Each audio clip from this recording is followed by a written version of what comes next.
Welcome to the astrologers. मेरा नाम रणदूसर पानीगरा। आज हमारे पास एक कुंडली आई थी, उसके बारे में हम चर्चा करेंगे आ, जो एकदम यूनिक है और बहुत इंटरेस्टिंग भी है, क्योंकि इसमें बहुत सारे राज भी छुपे हुए हैं। और उसमें क्या है कि जब एक ही भाव में यानी एक ही घर में 3 ग्रह या 4 ग्रह बैठे हों और बाकी के ग्रहों की दृष्टि वही भाव पे हो, और वो दृष्टि सब पाप करते रही जो क्या बोलते हैं कि पाप करते ग्रह की दृष्टि पड़ती है तो कैसा होता है, उसका उपाय क्या है वो भी हम बताएंगे। जो हमारे पास ग्राहक की गुंजाइश, उन्होंने बोला कि आपको वीडियो उतारना हो तो आप उतार सकते हो, कोई प्रॉब्लम नहीं है। उसका नाम हमने नहीं बोलना चाहते, पर हम स्टार्ट करते हैं वीडियो से।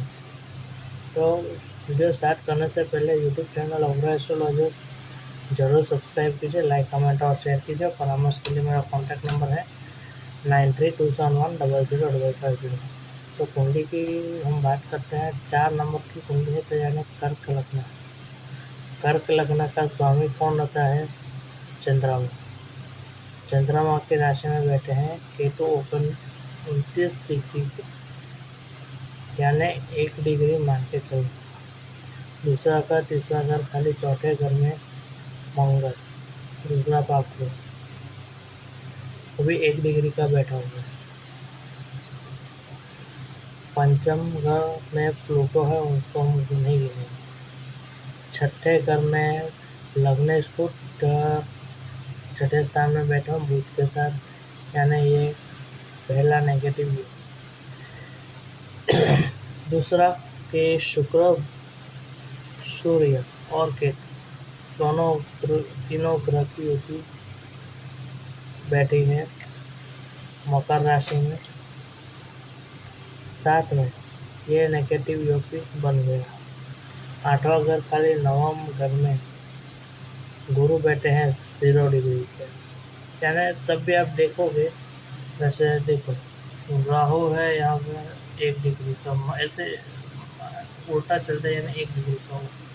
मंगल भी 1 डिग्री, शनि भी 3 डिग्री, सूर्य भी 1 डिग्री, केतु भी 1 डिग्री, चंद्रमा भी 1 डिग्री, 7 डिग्री, और गुरु 0। यहाँ सभी ग्रह में बलि नहीं है, खाली शुक्र बलि। अब हम बात करते हैं पहले से फर्स्ट हाउस। राहु बैठे हैं फर्स्ट हाउस में, तो ये आपको मानसिक परेशानियों का सामना करना पड़ सकता है। मन विचलित कर देता है, जो धारेंगे और करेंगे अलग होगा अलग, और उसका रिजल्ट होगा फिर से अलग। माइंड को डाइवर्ट करना, डिल्यूजन करना, इल्यूजन पैदा करना। हाँ, पर फर्स्ट हाउस में राहु होता है तो ये 6 सेंस जबरदस्त, 6 या 7 सेंस भी बहुत ज़बरदस्त होगी। सामने वालों को पहचानने में वो कभी भी पीछे नहीं हटेंगे, और जिद्दी स्वभाव के होते हैं, और उनका नेचर बहुत विचित्र होता है। अचानक भड़क जाना, दूसरों के ऊपर नैन निकालना, वैर लेना, ये सब राहु का काम होता है। राहु यहाँ से पंचम दृष्टि कर रहे हैं, यहाँ से गुरु के ऊपर, और गुरु की दृष्टि भी आ रही है राहु के ऊपर, यानी ये दोनों एक दूसरे को देख रहे हैं। तो ये अपने यानी राहु का प्रभाव यहाँ पे ज़्यादा है गुरु का कम है। तो गुरु को यहाँ पे भाग्य भवन में 0 डिग्री का होना भाग्य को बल नहीं दे रहा। जो इंसान ज़्यादा ऊंचे होने की बात करना चाहता है, फिर भी हो नहीं पा रहा है। शनि यहाँ पे नीच राशि में बैठे हुए हैं दशम स्थान में 30, और ये भी नेगेटिव हो रहा है। फिर गुरु गुरु की दृष्टि राहु पे है 0 डिग्री का, यानी केंद्र का बल यहाँ पे कमजोर होने के कारण ये कुंडली एकदम वीक हो गई।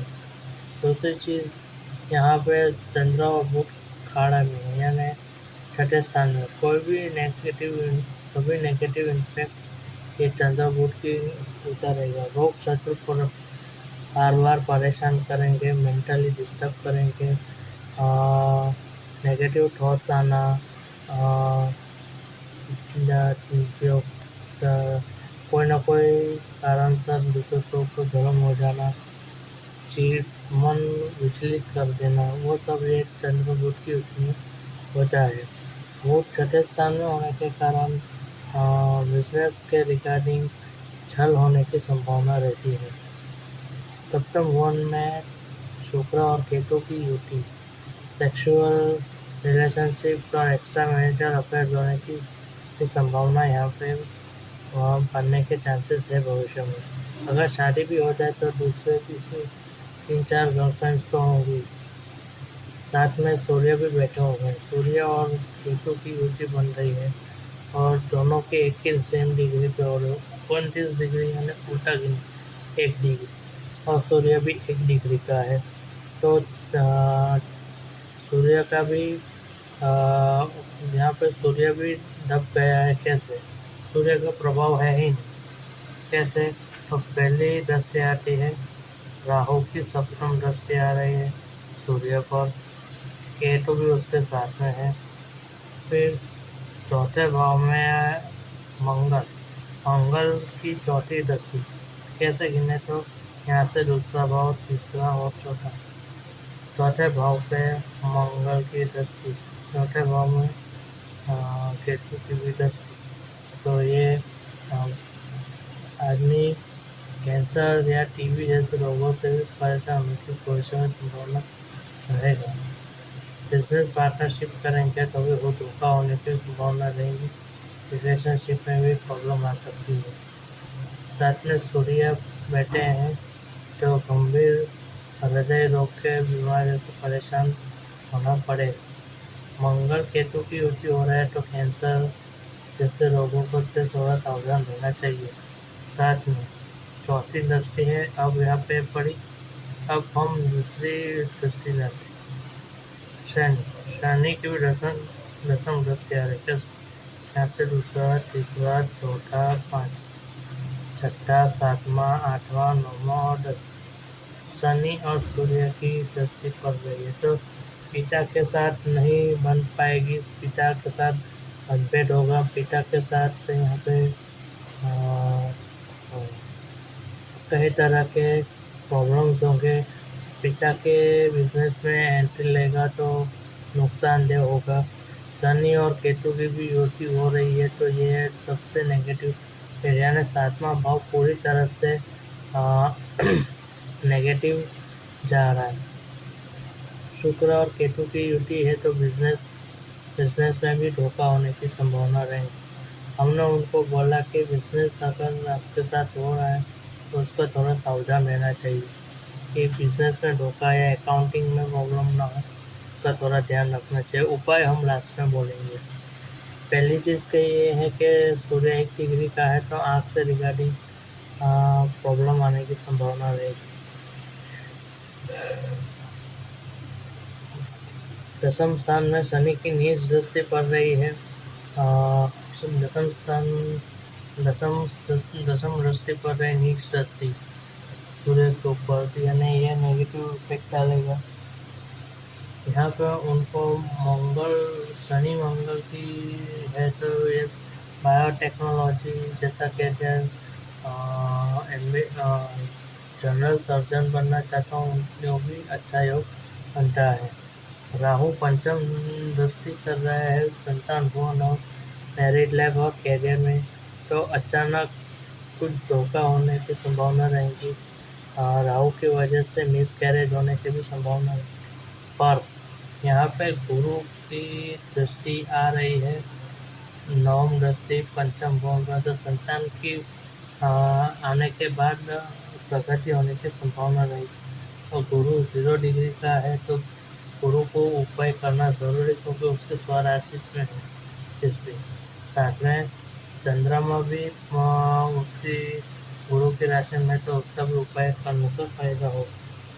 मंगल हम नहीं पहना सकते यहाँ पे, क्योंकि मंगल सुख धन मंगल बैठे हुए माता के साथ, तो ये माता पिता दोनों के लिए ये बच्चा हानिकारक हो सकता है। कोई बिजनेस में सभी तरह के लॉस हो गए, नौकरी करने से फायदा हो इसमें।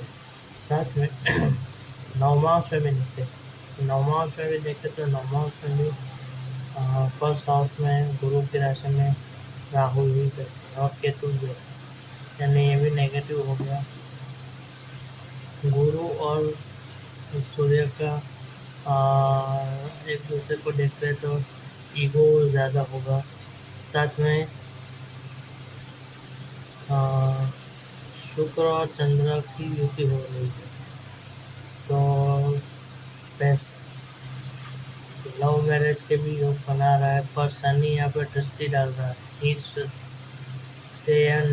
शादी एक शादी टूटा। अब हम बात करते हैं उनकी विषमोत्तरी दशा की। विषमोत्तरी दशा को हम देखें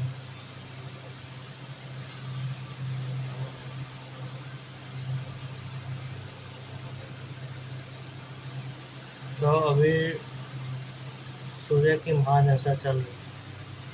सूर्य में अभी चल रहे हैं शनि। शनि 16/12/2025 तक है। अब हम देखें तो सप्तम भाव में सूर्य है, शनि दसम भाव में, यानी बिजनेस पार्टनर या कर्म क्षेत्र में ये नेगेटिव इम्पैक्ट डालेगा। यहाँ पे सूर्य को जल चढ़ाने से फायदा होगा, क्योंकि शनि के नीच दृष्टि अच्छा नहीं माना जाता। पीपल के पेड़ को नीचे चढ़ाने से फायदा हो सकता है। सबसे पहली चीज़ यहाँ पे है कि गुरु 0 डिग्री का है, तो 0 डिग्री का गुरु को प्रभाव डालने के लिए ये सभी केंद्र के ग्रह पावरफुल होंगे। तो मैक्सिमम 4 से 6 कैरेट का गुरु पहनना उनके लिए सबसे बेस्ट रहेगा।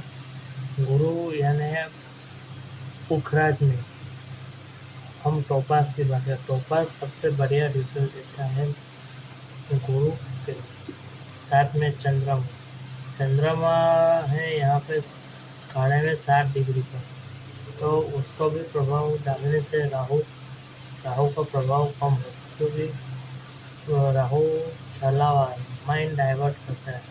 माइंड यानी मन का कारक कौन, तो चंद्रमा को ठीक करना जरूरी, यानी चंद्रमा का मोटिव बनने से फायदा होगा। तो ये था अपना कुंडली का विश्लेषण। एक बहुत दिनों से मुझे इच्छा हो रही थी कि कुंडली की मैं क्या विश्लेषण करूँ। कई बार ऐसी कुंडली आती है कि जिससे सभी ग्रहों की दृष्टि एक ही स्थान पे हो और पूरा काम बिगाड़ देता है लाइफ का। ये अभी बिजनेस कर रहे हैं अपने खाने पीने का, फूड प्रोसेसिंग का। हमने बोला कि पार्टनरशिप में मत करना, अभी बोला कि मेरा अच्छा चल रहा है, पर जब आदमी भटकाएगा तब उनको याद आएगा हमारे पास। फिर भी उन्होंने हमारा जो कहना मान के गुरु और चंद्र का नाम कहना है, जो हमने सर्टिफाइड करके पूरा चेक करके दिया हो, और देखते हैं कैसा उनका रिजल्ट आता है। शायद वो हमारा वीडियो भी देख रहे हैं, तो सॉरी, पर ये हमें मजबूरी है। ये शॉर्ट ही है, पूरा एक्सप्लेनेशन नहीं किया, क्योंकि ये वीडियो कम से कम 1.5 घंटे तक चल सकता है ऐसा वीडियो है। पर मेन जिस जो थी वो हमने बता दी कि कैसे कैसे योगी होते हैं इस तरह से। तो ये था मेरा एक विश्लेषण कुंडली का। यूट्यूब चैनल ऑगरा एस्ट्रोलॉजर जरूर सब्सक्राइब कीजिए, लाइक कमेंट शेयर कीजिए।